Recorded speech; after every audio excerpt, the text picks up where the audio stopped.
Welcome home. We are WNST.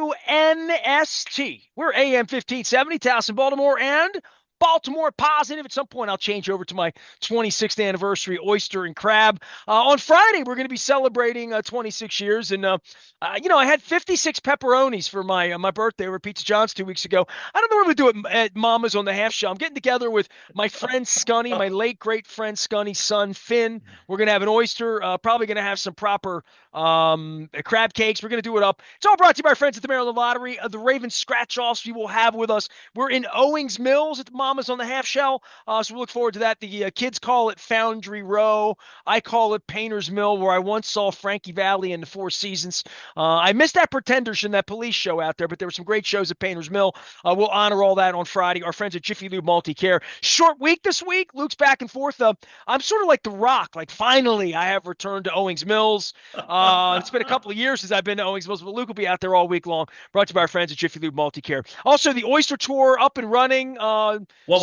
I got to get involved in the Oyster Tour, bro. Well, hang on, Munch, because I got to talk about Ray Bachman. Ray Okay. Bachman battling cancer right now. Oh, We just put out our Oyster Tour this week, where I had an oyster with him down at Mike's. Liberty Pure Solutions, 1-800-CLEAN-WATER is the way to make that happen. Also, Liberty Pure Solutions, keeping our water clean, keeping the bay clean are the oysters, which is part of the education of what I'm doing around here, as well as our friends at Curio Wellness and Far and Daughter. I'm wearing my gear. I wore my orange. And Munch Bishop's just in here. He's just like we're in studio. We're old boys here. He's only done radio 20 years longer than me in Cleveland. And, I see when I've come to Cleveland all these years, I mean, I'm going back to like Elway, the drive game, back when the mini Alexander and Benitez, we stole your team, bad stuff, just everything had happened. thanks a lot, pal. Tim Couch's name came up this week, believe it or not. It wasn't even me. It was Luke's fault. It was about Tim's a good 1-1s. people. He's a good man. Right, but so all of this, that goes on. When I come there and I see Browns fans, I think that is some ugly ass orange. They look like orange M&Ms. They've gone heavier in on the orange than the brown from back in the day and whatever from the Modell era and all that. From when Jim Brown wore the fantastic brown tops and what. And I'm thinking, oh, the Orioles are orange too, and everything in my closet's orange. Why does it look different on Browns fans than it looks on Orioles fans? Why does it look regal on us? Well, you know what? Because for the Browns fans, as I call them, the hardcore, the rabble, okay, is that they're usually drunk and they're dragging their knuckles. So of course something's going to look different on them than on you. So you've gone to like total kayfabe, like you've just stopped the Gordon Soley Mean Gene act. You're fed up. I mean, Oh, bro, not I Michael divorced them. fed up, but like give everybody your background and your love of Cleveland sports because, I get it from people that like, I don't love the teams enough. And I'm like, I spent my first 50 years of my life just traveling around trying to examine these teams. And I know you've done that in Cleveland. And I don't want to say it's been worse for you. We had Angelos here, right? And when I look at your baseball team since the mid 90s, it's been okay. I mean, not great, but okay. You had LeBron. You guys have had it okay. We've had two parades here, but there's something about the Cleveland thing and the anger that's built into what the Browns have really put your community through in a general sense that you've really taken it to heart.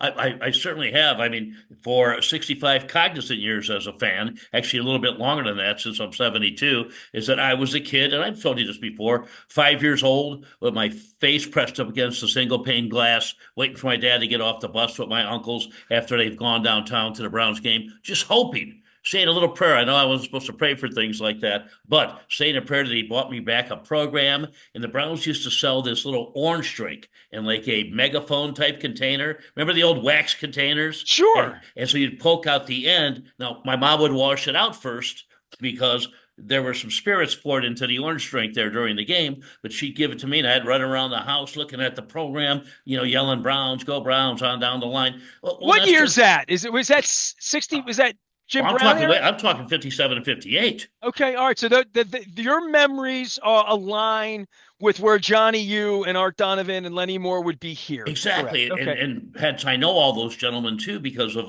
the rivalries that we've had. So, as you go along and in the late 80s for 4 years, my Christmas present to my parents, I was in Columbus at the time, was season tickets to Browns games. You've never seen a 65-year-old Slovenian woman standing up barking for her Cleveland Browns, okay, on the 40-yard line. That was my mom. And it was my dad. They went to all the games. When my mom passed, was called home in 90. Used to take my dad all the time. In fact, until a few years ago, my sons and I were regulars. Yes, I have a press pass, but you can't scream and yell or take your kids up in the press box, so I would go to them. But Nestor, things changed, not just when Jimmy Haslam and the Haslam family bought the team, but the nonsense, the shenanigans, the dastardly deeds started almost immediately. Here's a guy, and from the get-go, I didn't really care for him. He had Tennessee orange on, not Browns orange. I'm colorblind, and I could even tell the difference, okay? So that got to me at the first press conference ever. I mentioned that to his PR guys. Like, oh, dude, you're not going to say it. I said, yeah, I'm going to say something. It's like not Browns orange, it's Tennessee orange. It's a big, big difference. This is the Cleveland Browns. This is something that is Well, we got an ingrained. Orioles owner that was down at the Commanders game last week running around, and I'm like, that's not normal around here. I mean, we're old school in that way. And, I listen, carpetbagging owners, right? Oh, we've Beginning got with one. Irsay here, right? I mean, Irsay, you talk about your team being taken from you. I got a Baltimore Colts belt buckle 5 feet away Love it. from me that I look at from my childhood and say that, and my old Oiler stuff, I was an Oiler fan. These franchises, they're businesses, and I get that, but they can act within the framework of integrity if they choose to, and they can choose to be a community asset, and they can choose to be a trusted community asset, but so few do anymore. And It's that's the rich part. guys playing Yeah, with, and I yeah. don't begrudge their earnings, but it's big boys playing with very expensive toys, and they're my toys, not yours, and that's how they go. But the bottom line, Yeah, but with Nestor, no guardrails to accountability none. that even Art Modell had to have in Cleveland because he was out selling tickets in his era, in the way that Bob Irsay couldn't get that done here. Quite frankly, in the way that Angelos couldn't get that done here, in the way that your baseball team still struggles to sell tickets there, and everybody pines Well, hold on. away from Browns 50 years. Over 2 million fans this year. They didn't struggle at all to sell tickets this year, but in the past they have. There's no doubt about that. And it's interesting. Why? Because the Dolans are cheap. But you know what, Nestor? I can go down the stats with you since the Haslam took on the winning percentages. They're embarrassing. When somebody says to me or has me on their show in Cleveland or a writer or something, I usually keep them nearby and I go, okay, here are your winning percentages year to year. You can't go by how many games you won. There's a huge difference between 17 now and 162, if not more. But it's just embarrassing since the day the Haslams have taken over, from Johnny Manziel to Josh Gordon to Callaway. I can go on and on. And the trucks, the pilot flying J truck scandal that I know for a fact the FBI wanted Jimmy in a bad way, but he had a very, very loyal lieutenant who actually got about $50 million too to take the fall for him and spend 5 years in one of those country club prisons. It's still a prison, but the bottom line is, no, these are not. I call them immoral and dishonest people, and that's who's running a once beloved franchise. But please don't tell me that well, it's in my genes. No, it's not. You know what I mean? So you want somebody to take your wife, move across the street from you, and keep the curtains open in the bedroom while they go at it, okay? And you're going to watch every night? No, absolutely not. But the topper, of course, was the Watson trade. On that day, I said, I'm done. I divorced myself from them. I don't know if I mentioned this to you or not, but my oldest daughter Well, I used was to a see you at the games all the time because I came to dude. I was Cleveland every always, I year. didn't miss Yeah, yeah. one. The only time I've been in the stadium since they said they were signing Watson, 3 times. Eminem, I'm sorry, MGK. Eminem's our Detroit guy, okay? But MGK did a stadium, the Stones, and for a high school football game. And I've just divorced him, but I'll never forget my daughter from Manhattan, president of the Browns backers of Manhattan. Pretty good sized club, right? Called me and said she just resigned, that she wants nothing to do with the team anymore. She was in tears, and she's got a powerful gig, man. She's I call her the hedge fund queen of New York City, and she goes, she was done with them. I did what she did too, except for 2 ball caps, classics. Piled all my gear up, and the shelter I serve dinner at on Tuesdays, I'll see most of the people in there wearing my old Browns gear because I had 40, 50 t-shirts on down the line, just like you. Yeah, I mean, for me, and look, I can trudge into that as Baltimore negative versus Baltimore positive and where we are. Certainly the Angelos ride here, and me being a media member that has been, literally targeted to be removed. and removed. Yeah, you would. Like literally that's what's happened, right? So, I mean, then that's happened in full view of everyone. Like it, hate me, love me, whatever it is, like free speech, but only like it on your own terms. And certainly from an accountability standpoint, the things that I've written about here, just in since my childhood, 1968, I was born, the bullets leaving Baltimore and my father's angst about that, and they weren't on the bus line when they went down to. It'd be like taking the team to Richfield, right out of Cleveland, but there was no way to get there if you No. lived in Parma. You know what I mean? Or if And you you lived in the worked inner at the city, plant, and something the you fans live. right. And if you took public transportation, which my dad always did, my dad never drove. We lived in the 23 bus line, so sort of famously in the 70s. And it's not we privileged or underprivileged or anything. Like my dad just didn't drive, right? He was epileptic and just didn't drive. So I didn't know that till after he was dead. But we took buses everywhere, and so my dad shuddered at that. And then I saw my dad cry twice in his life. The day his sister died and the day the Colts left town. So I can tell you what morning that was, March 29th, 1984. So I'm we feel the same 15 years pain. old. Yeah. So, that happened. And I've watched all this, and now I watch Bisciotti and now Rubenstein and Arrighetti, it'll be play this game that's really no different than Donald Trump dressing up as a Ronald McDonald the clown and pretending to take orders at a shut down McDonald's. Everything about these ownerships are done that way. It's all made for TV. They now shut you out in Berea and they have Browns television and who's going to be in the media, who's going to be on my side, who's not, who do you work for, like all of that, right? And it's state run from within all of it. That's not just a Raven thing or a Browns thing or an NFL thing. That's really where sports is going as newspapers, radio guys go away. You and me have been doing this all of our lives. And I don't know where the oversight would be, but I do know there's a real fundamental issue when a year into this, DraftKings and Caesar Sports are presenting the post-game show with Derrick Henry and Lamar Jackson. I mean, And MGM is in the I bullpens in and, baseball. Yeah, bet MGM. and listen, I'll throw it to you and let you be Munch. Munch Bishop's our guest here from Cleveland, and we'll lament all this because I think it takes people like us with some wisdom and some mileage on the tires. In my wife's case, a couple of transplants to look at this and say, what are we buying? What am I paying for? Who's getting the money? Where is it going? As the Dodgers and Yankees play in the World Series, no less. But the notion that what sports meant from a civic standpoint has been raped several times in Baltimore, certainly in Cleveland. And then when you actually get a team, you get Jimmy Haslam, Peter Angelos, Daniel Snyder, these slugs.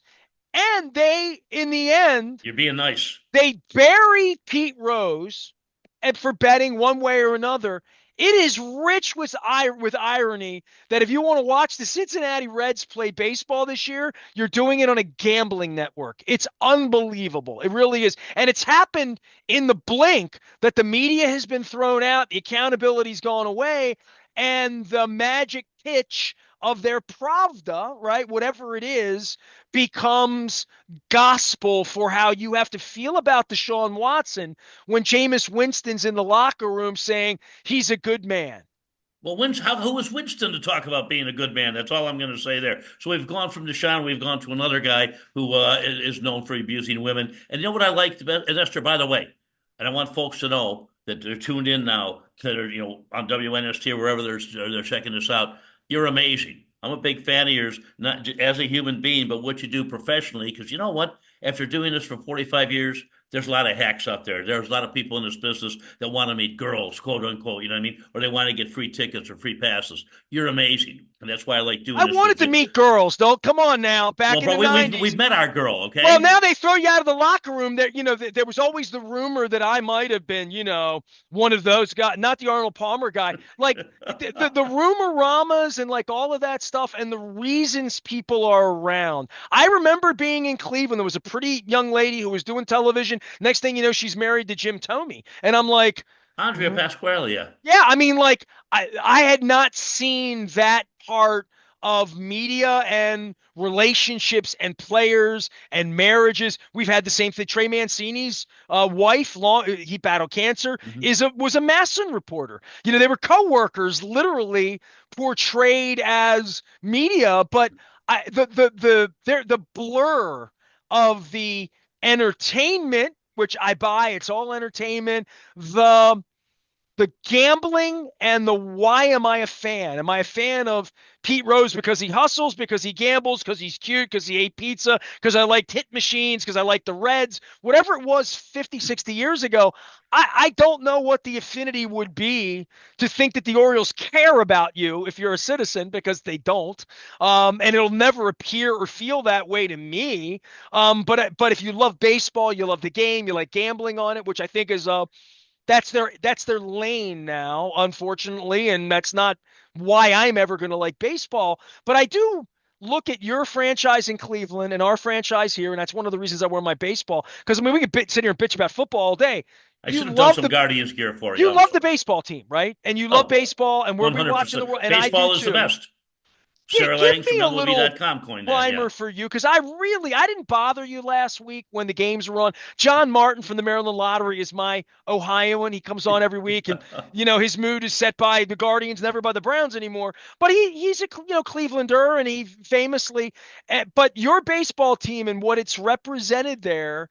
I mean, I'd like for the Orioles to make a couple ALCSs and a couple, even if they lose World Series. But like, Cleveland's had a nice baseball run since Hargrove and Albert Bell and Ramirez and Loft, and it really has. It's been okay. Oh, you look at the years with Tito, and then of course now this year, and it's interesting too, Nestor. Am I do I go out of my way like you have Baltimore positive to be positive in Cleveland? Yeah, but there's also something called respect, and there's also something called okay, does he know what he's talking about? Most of those in the know in the city had the Guardians with 72 wins max. I thought they were going to win at least 86 games. But the bottom line is that they exceeded expectations. It was a very good year. Of course, you're going to have someone say, well, the year's a failure. No, it's not. You had them winning 70 games. How could it be a failure? You had them at 70 and 92. They win 92 and they go to the ALCS. And, we Game learned, four was really, that'll be maybe we could have, because game three was epic, right? Like yes, we have as this good as you Delman Young see. moment here 13 years ago, and that we have Cal Ripken, the Pope, Cal Ripken. I'm trying to think. Billy Joel and McCartney played Camden Yards, and we have Delman Young hitting a double in the ALDS, right? Like, and since then, 10 losses in a row in the postseason. They scored 1 run in 18 innings. The Zach Britton thing is on the other end of that. The Right. sweep at the hands of the Rangers last year Ugh. after winning 101 games. I mean, there's been not a lot of moments for our franchise, at least in the I always want to call them the tribe because that's my old way, but Hey, in the they're my guard, tribe still. Yeah. in the I saw so many people wearing Andre Thornton jerseys. By the way, I Googled, and my wife will tell you, Oh, please tell me. I Googled, I'm watching the game, and it was game, it's the last game, What you the see? knockout, the game five. So it's, the shadows are down. I saw all the Indians gear, right? All the Oh yeah, you see a lot of major it. league, whatever. But the dude had the 99 Cleveland front, 99 number, the Ricky Vaughn, and he kept showing up over the first base dugout. And I'm like, I'd wear that. I would buy that and I would wear that and I would wear it somewhere. And I wouldn't wear the Indians because I don't want to be disrespectful. And the Wahoo thing, even Redskins thing, I'm trying to be like stopping that and Hmm. moving like because on behalf of you, because you call them the Guardians every day. Well, You've I will moved say on. this, if I could But there, jump in. I had no problem with the name Indians. My dad was a World War II Marine, all right? He was a factory worker. He used to like to fight when he was in high school and afterwards. But the bottom line is, as a real little kid, he used to tell me this Chief Wahoo is stupid, all right? It's a stupid looking thing. That's not how Indians look. He was an inner city guy also. But I had no problem with the name. No problem with the name. Redskins name, I had problem with it. I'm just telling you that. Oh, but once yeah. your heart is bleeding. No, you know what? And people say you're woke. No, I'm right or wrong. Okay. And that's what I am. So I just filled you in there. So you call them Indians, it doesn't offend me at all. Well, I saw this thing. So I went out on the internet and I'm like, how much, so you 30, 40, $50, you can get one. And I'm thinking, That's almost like a bad news Bears piece. You know what I mean? That's a nice piece. But it says Cleveland. The white one said Cleveland on it, which was meant to be the home team with Euchre and all that stuff. Munch Bishop is our guest. He is out in Cleveland. He's suffering through football and post-baseball anxiety watching the Yankees Now, and the hold on, Dodgers and the bro. World Series. Not Where are suffering you on the football. baseball money thing? Because I we have new divorced him. ownership here, right? You've gone through new ownership out there a couple times through the course of time. And the level of expectation that has been set by your fan base calling the team cheap, whatever it is, whatever the beers cost and whatever the experience of going and whatever you're going to shell out to get your games. I'm trying to figure out the business model moving forward as a 56-year-old dude, last name Aparicio. I'm in for the next 20 years if they're going to play baseball. What's it going to cost me? How do I get involved? How do you want me involved? How can I be involved? Not as even as a media member, but just what are you offering the fans in this experience? Because it feels to me like in Cleveland, they've built a little something there that all through your life, it's gotten better as you would see it, but you have to write a check to be involved, and that really is baseball at this point. You want to keep Gunnar Henderson, you want $50 million pitchers, somebody's got to pay for it. And places like Baltimore and Cleveland, it's not going to be on the backs of Fortune 500 companies. It's going to be on the backs of your dad, my kids, whoever it is to pay for it if you want to have this team. And it is a premium thing. And if you don't believe that, put the World Series on this week, see who's playing in it. I got to hit you with this. It's something fantastic. You talk about the experience of Progressive Field. I have sons 31 and 24. And the not this season, but last season, the Guardians started what they call the ballpark pass, $49 a month, standing room. I've been out with my sons, press pass tucked in with an adult beverage or two. They got like those little standing, bar areas, whatever you call them, a counter, and they have one in left field, one in right field. You can go to any game. Those are packed. They sell out of these $49 passes. Now, my sons love baseball. They're like me. Do they go to every game? How many home games are there usually in a month? 14, 13, 14, 15? They'll go to all but one or two because of this pass. Now, are they getting rich on the $49 passes? No. But all of a sudden, when you have a few thousand people snatching them up and a few thousand 24 and 31-year-old guys, and that's who's mostly in these areas, oh, they're having a couple of beers too. But by the way, get there an hour early. Your beers are 12-ounce beers are $1 before the first pitch. So they've done That was a problem in Chicago once and in Cleveland, as I remember it. Dollar beer night now. Well, that was dime beer night, bro, and that was I want to say Schlitz or Stroh's. So these are some reputable light brand beers, okay? But the bottom line is they're doing everything possible to make the ballpark amenable to those that want to fork it out and sit behind the dugout, those that want to sit in a club seat and have all you can eat buffet, or like I said, my sons and their buds who just want to stand out, get a couple of hot dogs and a couple of beers and enjoy baseball because baseball is the best. Jose Ramirez, man, I wanted it for him. I really did, Munch. Well, you know what?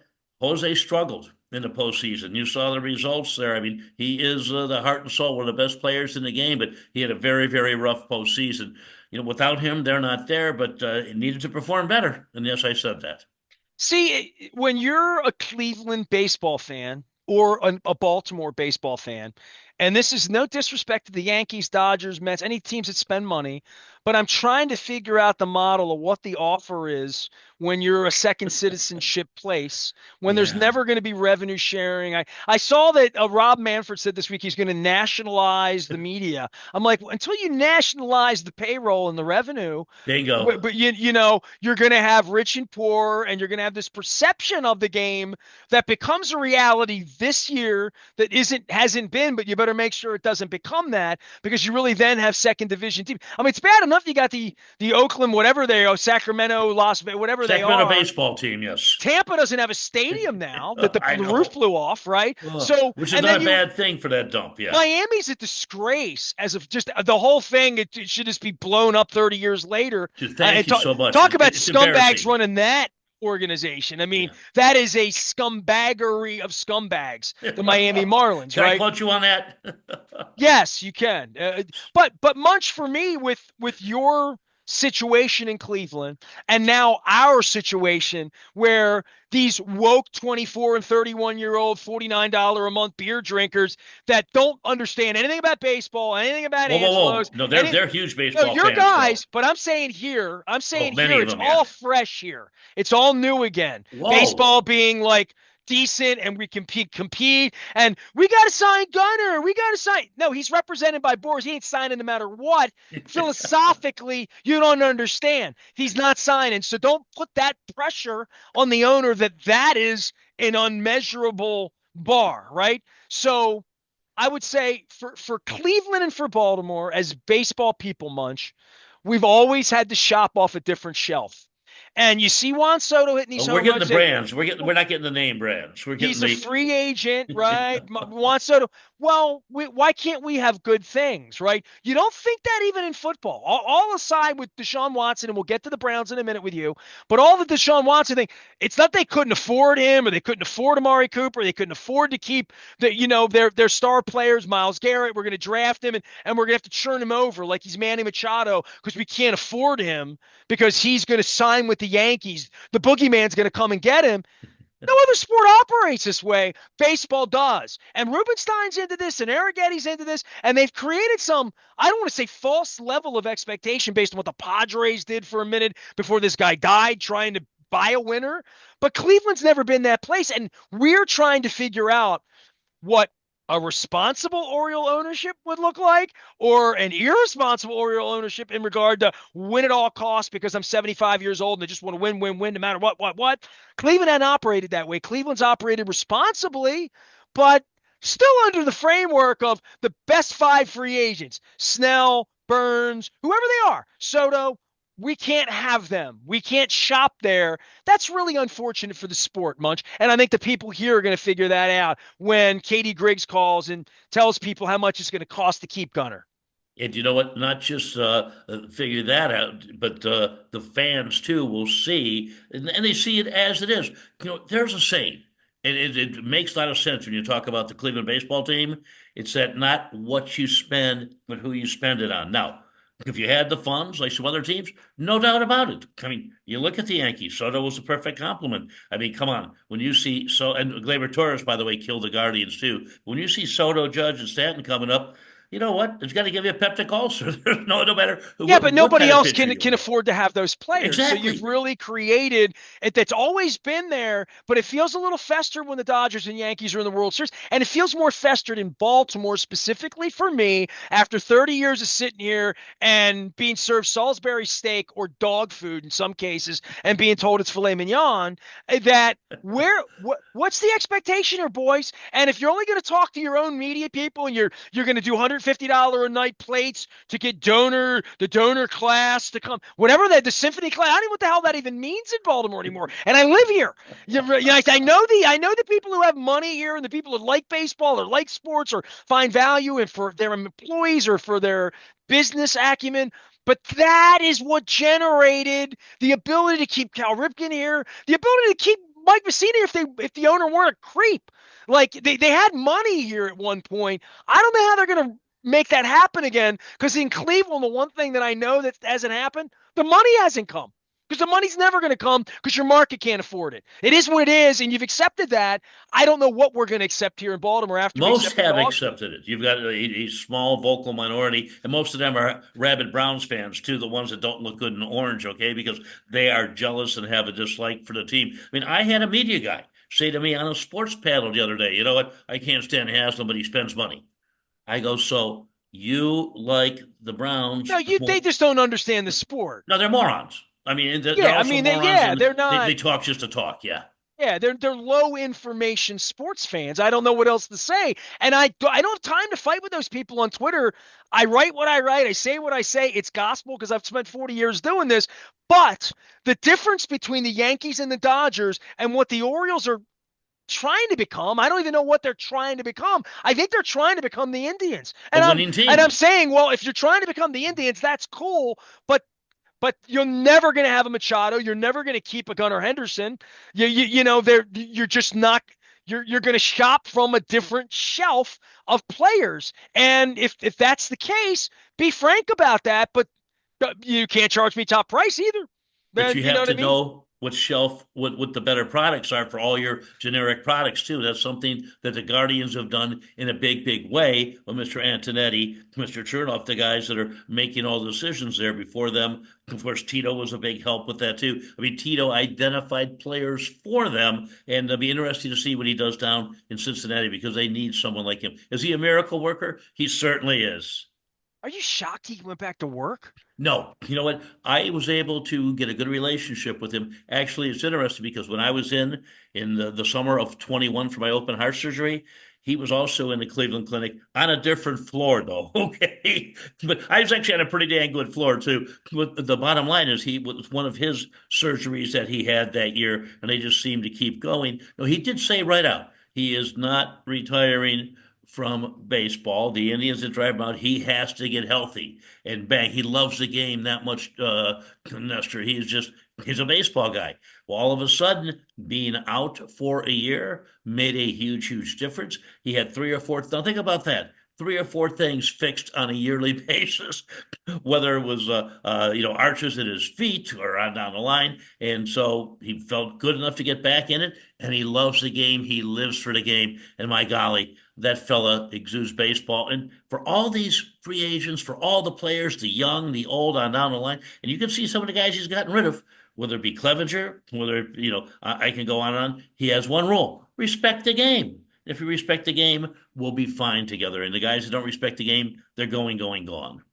Munch Bishop respects the game. He is out in the land of Cleve as the Browns come in here this week. We both have our nose pressed up against the baseball glass watching the Dodgers and the Yankees. Certain great World Series, great players, been a great postseason. It's been good to be involved again, to feel vested again as a Baltimore person, to think we can make the playoffs too. We can compete even if they had one run in 18 innings. We won't talk about that. On to the football thing for you with this Watson Mm-hmm. disaster. And listen, Haslam, his indiscretions, all of that. What now happens there? I mean, and again, I wouldn't want to be the guy out selling Browns tickets right now. I wouldn't have wanted to have been the guy the last 3 years. I mean, Haslam scumbag put his wife out in front of this with Watson and all of that. But from a franchise perspective, what happens to Stefanski? What happens on the field? What happened? They have to play 9 games now. They got better the last time they lost to Sean Watson. My buddy Joe Flacco came in last year. Um, we play them this week and just expect to roll in there and win by 3 touchdowns. I don't know. I don't know You where the should win by level of 4 or 5, just so you know. 4 or 5 touchdowns. Yes, Okay, sir. all right. Well, you can wager on that now in America. Oh, don't worry. I wagered big time on the Bengals last Sunday for entertainment purposes only. Wink. Right, of course. Well, you don't have to worry about that anymore. It's all brought to you on the Caesars Sports Network. So, but how do you No, feel I still go about? with Tubby and the boys in Youngstown. Come on. Listen, they've been through a lot there. Or 0-16s before there were 17 games, and Hugh Jackson and just all they've been through a lot. But this is a whole new thing of salary cap hell where they're going to play with 75% of the money anybody else is going to play with the next couple of years, right? That's Yeah, in that's fact, what's really going to happen, right? next year, the shame, as I like to call him, will not even play. And guess what? There's the biggest cap hit against this team in next season. They're already looking around the shops for more players. Amari Cooper, and something that gets me. I understand that, if you're a member of the Browns, Watson joined the team, you don't have a lot of say so with who's put on the team with you, okay? But Amari Cooper now is turning out to be, well, he was a detriment in the locker room. You know what? He did not fathom and could not stand Deshaun Watson and what he has done and what he stood for. And the other guy's turning a blind eye. Well, that was just him. And did he want out in the biggest way? He certainly did. People will say, well, you know what? Was he dropping passes on purpose, running wrong routes? No, his heart just wasn't in it. When your heart's that in a game that you need to play to that level, if your heart's not there, then you're not going to play to that level. But the bottom line is they're in a world of trouble. I'm hearing that Chubb and Miles may be the only two gentlemen on that. And they're gentlemen, the kind of guys I would like to root for, that maybe the only two that they wouldn't trade because of mutiny, quote unquote, by the rabble. Well, there's also the tanking part of let's stink bad so we get the next Tim Couch, the next Johnny Football, the Oh, they're going next. to get it. We got right now. They've got the #1 overall, and this is a bad football team. They don't tackle, they don't cover, and you know what? The guys that don't tackle and cover, they're the ones that tell us the most that yeah, we're the world's greatest defense. It's like you want to score some touchdowns. You know some of the guys in the purple and black. Tell them to throw at Greg Newsome or Mitchell or even Emerson. He was telling us about Emerson Island before the season started. It must have got washed away in one of these tropical storms. Well, and Stefanski seems like a decent enough guy, and He's a very, very fine well, I man. think you know of my relationship with George Kokinis and Phil Savage and certainly Mike Pettin. I mean, I have known so many people that have gone out to Cleveland trying to fumigate it, trying to be a part of it, trying to build something, putting their lives, and their career into it. Stefanski, was up in Minnesota doing good things. And He's an A1 human being, and I always look at things like that too. Dave Zastidle had an eye surgery this week, and I was going to have him on. Dave's an old Oh, buddy of mine, Cleveland guy. I love Dave, and Dave he's like, Village, he yes. could do radio, but not video. I'm like, Dave, I'll have you on when you're feeling better or whatever. But I text Dave back, and I said to him, I said, bad ownership will get you blown up every time. Like I've witnessed that here with the Washington football team, certainly with the Angelo situation, what happened here with Ursay prior to that, and when the ownership, the chakra's not aligned there in the way that it needs to be, especially in regard to the community, and especially with the trauma that's happened in Cleveland with Art Modell and with everything that's gone on there. There is a point, and I've had this conversation with Jim Schwartz and Mike Tomlin one night over a beverage at the Biltmore in Arizona when Schwartz took the 0-16 job in Detroit, right? Ooh. He took right, and Jimmy, the Hmm. Baltimore guy, loved Jimmy, and I'm like, and they both said, no, no, no. When you get a chance to take any of these jobs, you Hmm. take the job. Sure you do. And I do remember Ozzie and Phil sitting up in the top of the Cleveland press box at one point, and this is a long time ago. And I Not that remember long. Ozzy saying something to me to the effect of, and I'm not paraphrasing as much as I'm dead on. They both looked dead to the world for whatever reason. It must have been like '04 when we were bad, they were bad. Whatever. It was a December game. Place is empty. It's Cleveland. It was always empty, right? No, no, So it's always filled. they're That's what's both like shocking. this, and I went up and I said, you guys, running things, whatever. I gave them a little wisecrack or whatever, an hour and a half before the game, as I do. And I think Ozzy said something to the fact of, ain't none of these jobs any good. I love that one. That sounds like And something Ozzy would say. yeah, yeah, yeah. Well, I mean, that's kind of where it was for me. But I thought to myself, all of these owners are a little bit crazy. The stakes are high. The drama's high. It's a Real Housewives show now in so many ways. Hard Knocks, adding social media. When you sign divas, when you deal with Marlon Humphrey running around the plane live on Instagram and Lamar Jackson saying, put the phone away, dude. I threw 2 interceptions. They put the phone away. Like there's a whole different Antonio Brown out shilling for this creep, right? Like just crazy, crazy It's media that, senseless, yes. yeah, well, there's all of that buys into it. And I guess my point is full circle. Kevin Stefanski's trying to win football games and keep these kids' heads into like just trying to make plays on Sunday to not embarrass themselves because it feels like this thing could get out of control in Cleveland where he would say, I can't even be a part of this anymore. These guys don't want to play football. I can't motivate them, and it's on my record. You know what I mean? So there's going to be a little bit of that going on there. You already But a mentioned guys like job is a Amari Cooper. job. A Yeah. job, like you said earlier, a job is a job. Here's the thing too, when you talk about the kids not playing, on a few possessions on Sunday, and once my youngest son texted me saying Watson's out of the game, DTRs, and I said, you know what, I might flip it on there for a while because I don't watch or listen, and I will not watch or listen when Watson is involved on the field. I won't watch this Sunday with Winston as a starting quarterback. I have to be able to look myself in the mirror, and I don't want to have to take a shower with a wire brush every night when these guys are out there on the field. But you don't have just one tackle jumping, Nestor. You have two tackles jumping. You have touchdowns being negated left and right because of a hold or because of not being set up properly. 12 men on the field down the line. Yeah, there's something more than just coaching. Very few of the players are into it, and that's a shame. And that is the Haslam culture. Culture means so much. You say, come on, Munch. So do the players. Of course they do. But culture on a team means so much to success. There's no culture on this team. This is Well, Nero and Rome burned. that's That's apparent, right? And Joe Flacco was such a, I had you on during that period of time last year. And I just love, and I say this when I have people like you on, especially with Joe, because I haven't had anybody on from Indy lately.